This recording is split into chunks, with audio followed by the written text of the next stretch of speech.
ආයිබෝවන් ඔයාලා සියලු දෙනාටම කොහොමද ඉතින්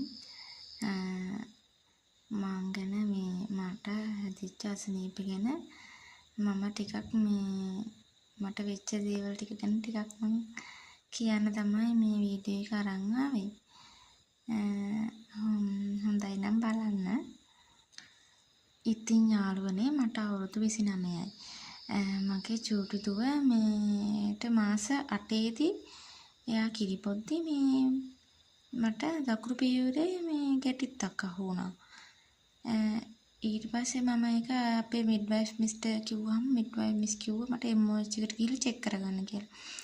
MOH එකට ගිහලා චෙක් කරගත්තට පස්සේ මට ස්කෑන් එකක් කරගන්න කිව්වා.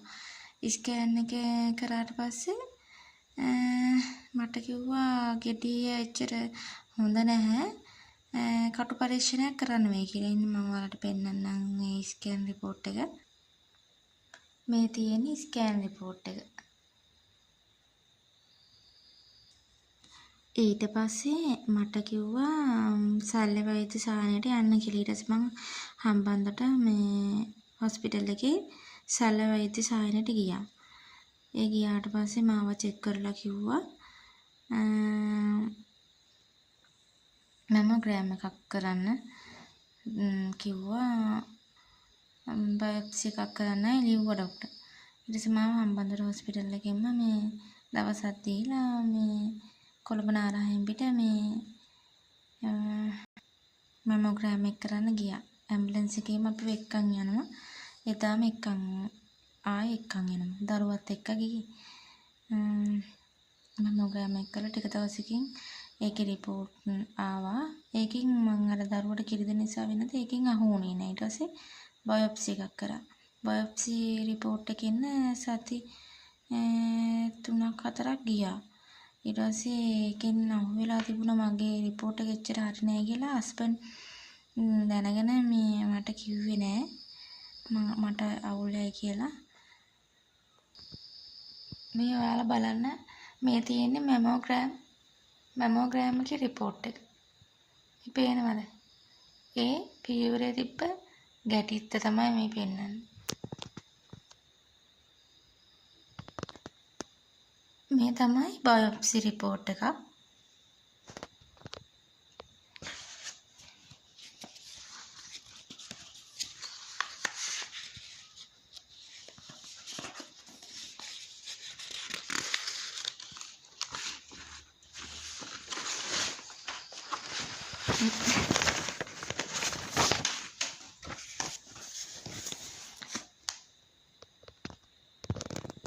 මේ තියෙන්නේ මේ බයොප්සි රිපෝට් එකක්. මේකෙන් තමයි මේ පිළිකාවක් කියලා හඳුනාගත්තේ. ඊට පස්සේ ડોක්ටර් කිව්වා මට ඒ ගෙඩියට ක්ලිප් එකක් ගහලා කිමෝ කරන්න ඕන කියලා. ඉතින් එච්චර කැමැත්තක් තිබුණේ නැහැ කිමෝ වලට යන්න ඒ ගෙඩිය තියෙද්දි. ඊට පස්සේ අපි කල්පනා කරලා අපි ප්‍රයිවට් රාගම ලිසන්ස් එකට ගියා. ડોක්ටර් නලින්ද මොනසිංහ ડોක්ටර් හම්බ වෙලා අපි කතා කරගත්ත ඔපරේෂන් එක කරන්න. ඊට පස්සේ ඔපරේෂන් එක කරා. ලක්ෂ 4මාරක් ගියා ඔපරේෂන් එකට. එතකොට දරුවට මාස 10යි. දරුවාට කිරි නතර වුණා. පියවරේ යට පැත්තේ අනිත් පැත්තෙන් අනිත් පැත්තට කපලා ගෙඩිය වටේ පටක ටික අයින් කරලා තමයි ඔපරේෂන් එක කරේ. මට සීනිත් තියෙනවා. දරුවා හම්බෙන්නේ ඉඳි සීනි ආවා. ඊට පස්සේ මට තුවාල අඩු වුණේ නැහැ. ඊට පස්සේ අපි ડોක්ටර් හම්බෙන්නේ නැහැ කිව්ව දවස් 10කින් අපි ගියාට පස්සේ තුවාල අඩු නැති නිසා රාගම හොස්පිටල් එකේ නතර වෙන්න කිව්වා. දරුවා එක්කගෙන ගියේ නැහැ. ඊට පස්සේ එහෙමම හොස්පිටල් එකේ නතර වුණා. හරියටම සතියක් රාගම හොස්පිටල් එකේ හිටියා. හස්බන්ඩ් උදේ හවස දවල් 3 වෙනිට මා බලන්න ආවා. එයා ගොඩක් කට්ටක් කෑවා.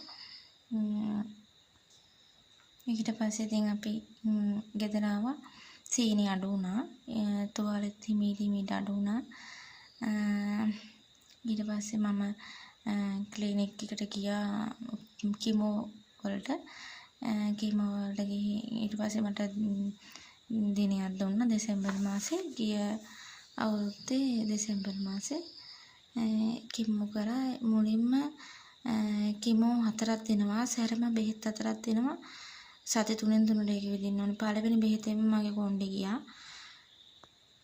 ඒ බෙහෙත් වලට ලේ අඩු වෙනවා හොඳටම ලේ කවුන්ට් එක අඩු වෙනවා හරිම දුකක් ඉඳලා ඔළුව කැක්කුමක් හැදෙනවා ඒ බෙහෙත් එක කීමෝ දෙන්න කලින් බෙහෙතක් දෙනවා ඒක ඊට වැඩිය අමාරුයි ඒ බෙහෙත් වලට සැරට බඩ දැවිල්ල ගෑස්ට්‍රික් හරිම අමාරුයි බෙහෙත් එක දුන්න දවසේ පළවෙනි දවසේ ගෙදර ඇවිල්ලා දවස් දෙකක් එක දිගටම ඇඳේ නිදි. දරුවා දිහා බලන්න විදිහකුත් දරුවා දෙන්න දිහා බලන්න විදිහකුත් නැහැ. හස්බන්ඩ්ගේ අම්මා හස්බන්ඩ්ගේ තාත්තා තමයි ගොඩාක් උදව් කරේ. මගේ නංගිත් ආවා බලන්න අක්කලා. ඊට පස්සේ කිමෝ 4 ඉවරුණාට පස්සේ ආයි කිමෝ 12ක්. ඒ කිමෝ 12ක් දුන්නා. ඒ අර කිමෝ 4ක් මුලින්ම දුන්නානේ. ඒ 4 දෙනකොට ඒ 4ට ඒ දවසට උදේ ගිහින් හවස එන්න පුළුවන්. ඒ දවසට බෙහෙත් 2ක් දෙනවා. එතකොට කිමෝ බෙහෙත් 8ක් දීලා තියෙනවා. ඊට පස්සේ කිමෝ බෙහෙත් 12ක් කෝසයක් පටන් ගත්තා. කිමෝ බෙහෙත් 12 කිව්වට එක දවසට 2ක් දෙනවා. කිමෝ සතියෙන් සතිය කිමෝ බෙහෙත් 12 ගත්තා. 12 කිව්වට බෙහෙත් 24ක්.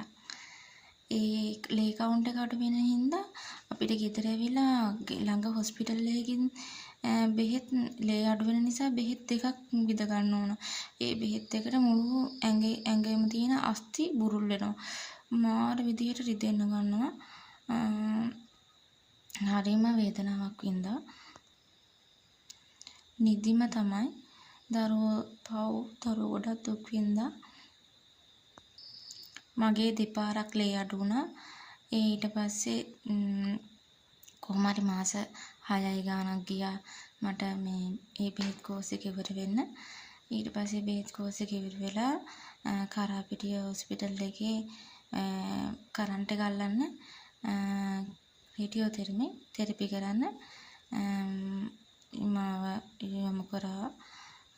ඒ හම්බන්තොට හොස්පිටල් එකෙන්ම කරාපිටිය හොස්පිටල් එකේ ඇම්බුලන්ස් එකේම එක්කන් ගිහිල්ලා ඒව චෙක් කරලා එදාම එක්කන් එනවා. එහෙම ගියා. ඊට පස්සේ දිනයක් හම්බ වුණා කරන්ට් එක අල්ලන්න යන්න. ඊට පස්සේ කරාපිටිය හොස්පිටල් එකෙන් කරන්ට් එක දවසට එක ගානේ දවස් 8ක් කරන්ට් එක ඇල්ලුවා. ඉතින් ඔහොම තමයි මගේ අසනීපේ විස්තර. මම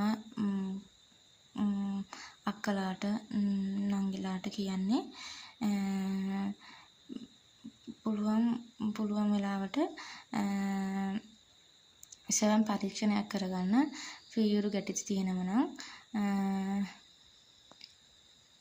වෛද්‍ය පරීක්ෂණයක් කරගන්න. පීයුරු පිළිකාව කලින් හඳුනාගත්තොත් සුව කරන්න පුළුවන්. මම කලින් හඳුනාගත්තා. මට ඒක නිසා සුවයි කියලා හිතෙනවා.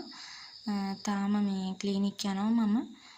මට දැන් මේ ලැබෙන මාසේ ආයි මැමෝග්‍රෑම් එකක් තියෙනවා. ඉතින්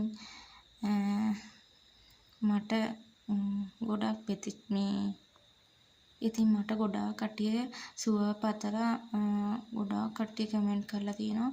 ඉතින් ගොඩාක් පින් සිද්ධ වෙනවා. ඒකෙම මම තවත් සුව වෙනවා. ගොඩාක් ස්තුතියි. මම මේ වීඩියෝ කරන්න හිතුවේ කාට හරි මේක වැදගත් වෙයි කියලා හිතලා.